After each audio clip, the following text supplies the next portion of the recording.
So, ayan yung body cover mga boss, ano.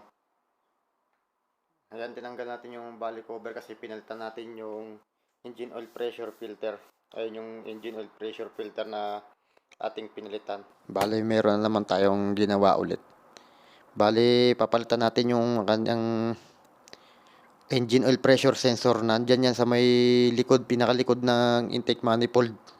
Sa may pinakadulo sa baba. Kaya tinanggal ko na rin yung intake manifold kasi kailangan palitan yung filter. Yung filter nung sensor. Hindi mo mapapalitan yun kung di mo tatanggalin yung intake manifold. Kaya sabay na rin yung linis nun.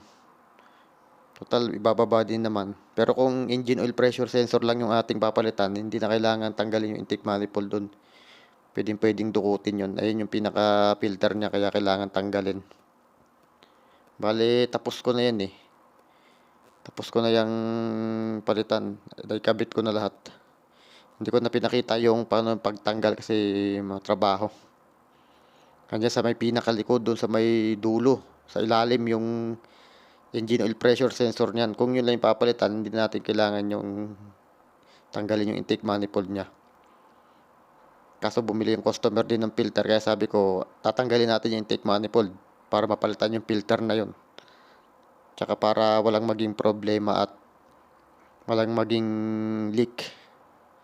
Ayan, okay na yan. Napa-start ko na rin. Okay na yung kanyang gauge. Yung reading ng langis.